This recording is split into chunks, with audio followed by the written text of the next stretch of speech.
I'm thankful to God that, there was not more than one casualty. Tonight on DC News Now, police say a deadly shooting in the district was targeted.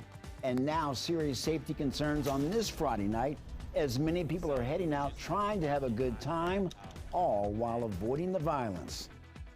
Also, we're learning more about the Fairfax County woman who was set on fire and killed.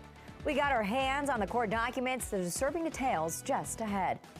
Plus, in Prince George's County, a community coming together to rally against the violence. We'll show you the powerful message in a full report just ahead.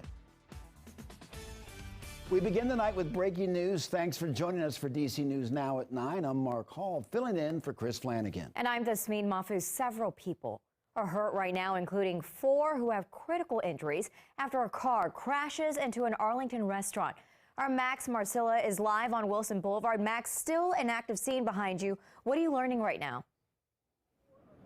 Well, we're still learning a lot about just exactly what happened in the moments leading up to the car going through this building. We're still waiting to learn more about the driver and the cause of the crash, but we are learning now the severity and just how damaging this was, not only to the restaurant, but to many of the people, staff and customers inside, as well as the people in that car. I'm going to step out of your way and show you what it looks like now at Ireland's Four Courts. That's a pub on Wilson Boulevard here in Arlington. As I mentioned, police have not yet identified a driver or said the cause of the crash, but the injuries are plentiful. 14 injuries in total. 8 people have been brought to a local hospital. 4 of them have critical injuries. 4 have non-life-threatening injuries. We've been speaking to staff at Ireland's Four Courts all throughout the evening. It's a really tight-knit group of people. They say they're more like a family. Even people who weren't on the schedule and on the clock today, they were coming just to get a drink, and then when they saw this was happening, they rushed over to make sure everyone was okay. Now, we spoke with one of those employees at the pub, and they said it sounded like a bomb went off. When it happened, it was just pure panic. But in some ways, they say it could have been a lot worse. Oh my God, you know what? It's the grace of God that we weren't busy tonight.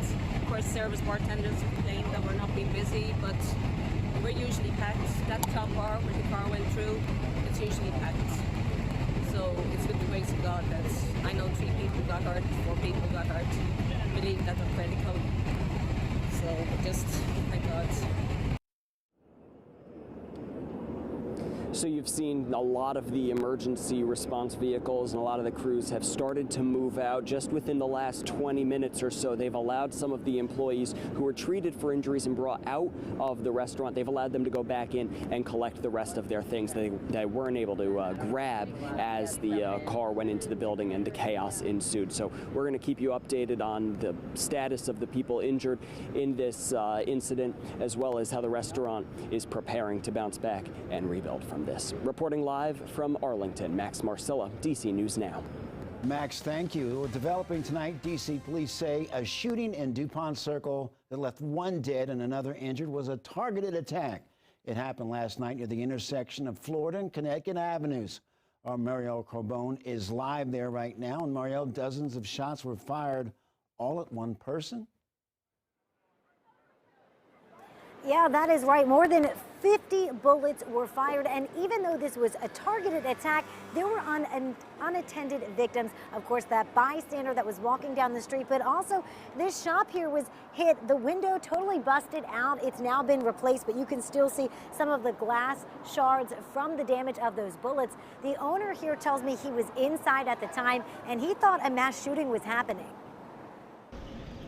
It is kind of scary. The stray bullets, they were in all directions. This shattered glass is one of the remaining signs of Thursday's fatal shooting. I'm thankful to God that, there was not more than one casualty. Ashish is one of the owners of Universal Wine and Liquors. He was inside his shop on Florida Avenue around 9:30 when bullets started flying. Suddenly, I heard all these shots popping up. So I thought, some random shooter opened fire. They went through our storefront and knocking off our neon light. Police say more than 50 bullets were fired, all aiming at one person, 31-year-old Stephon Johns. It appeared to us that they were specifically trying to target the individual. According to MPD Commander John Haynes, surveillance video showed this silver 2021 Alfa Romeo Giulia with yellow brake calibers circling the area.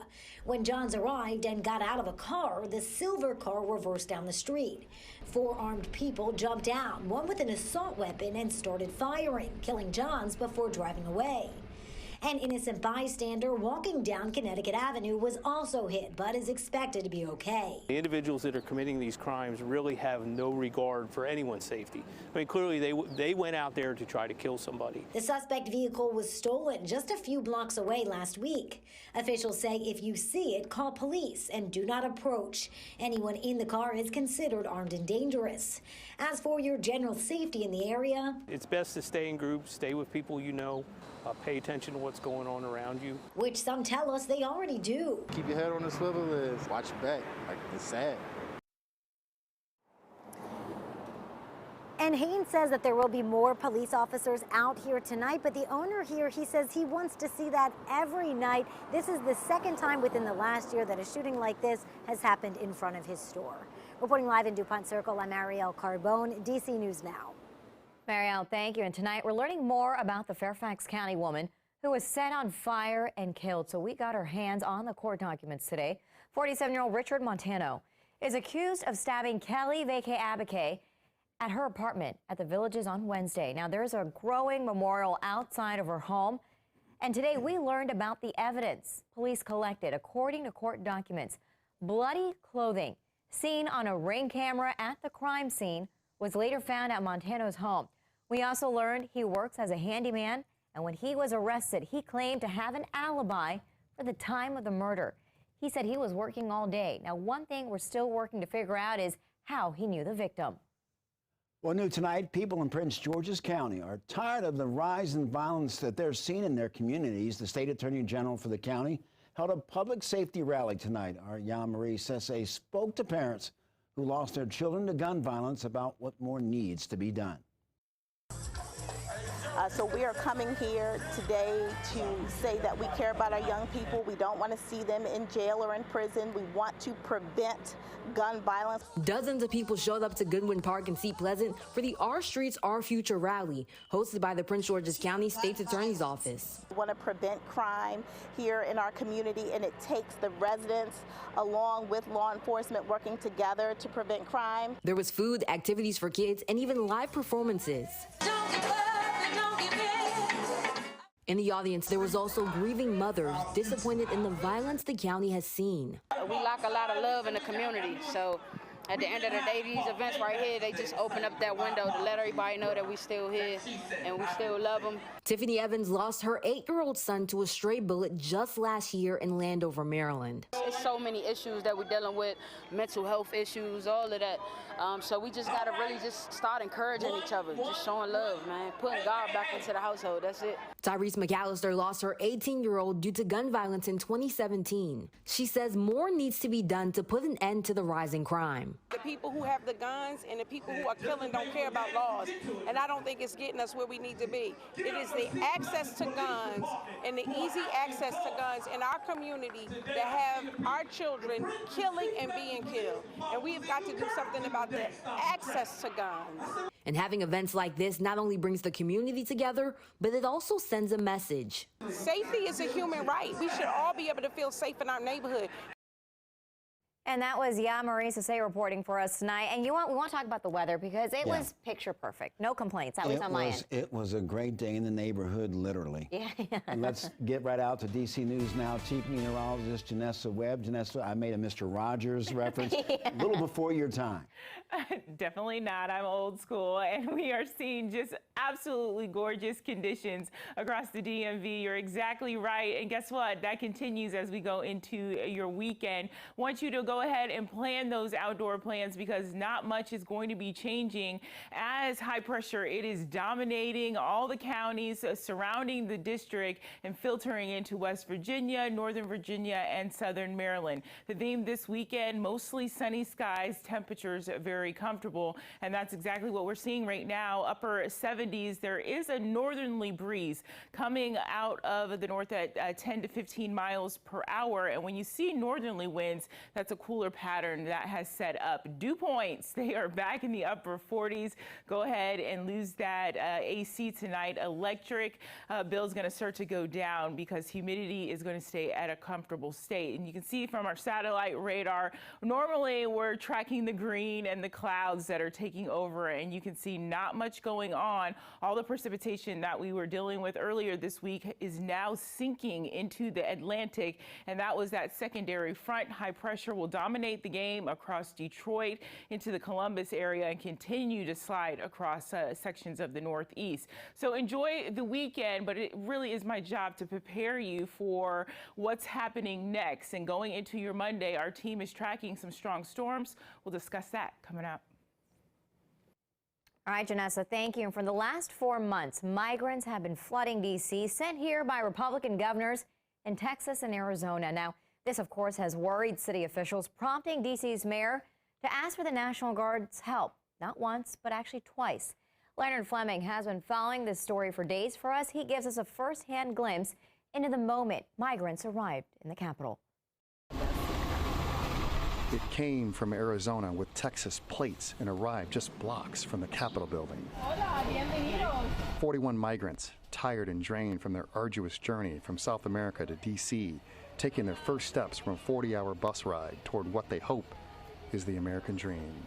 Children with teddy bears, fathers and mothers holding their tiny hands. And what awaits them? Needed diapers, clothes, and shoes. Behind the necessities are food, love, and smiles from volunteers elated to help them. It's an amazing feeling, to be honest, to be able to help them. Seeing that transformation in just sometimes hours, sometimes in a few days when they're staying with us. It's an amazing feeling. It's what keeps us going as well. One migrant, 50 years old, from Colombia is now headed to New Jersey. Leaving behind family members for a better future was, in his words, an extremely difficult decision. First, the hard part is the money. The capacity to have enough money for a trip is hard to get. I worked hard for a long time to save a ticket to Mexico. His journey from Colombia to the Mexican border was 4 days, but there's trauma from the experience he needs to recover from. Largo, muy extenso, muy... Very long and exhausting. The adults, I felt, had a lot of anxiety, fear that they would stop us and ask us questions of where we were going and then deport us. His stay in D.C. was just a few hours. Now he looks to realize the promise of America's opportunities. In Washington, Leonard N. Fleming, D.C. News Now.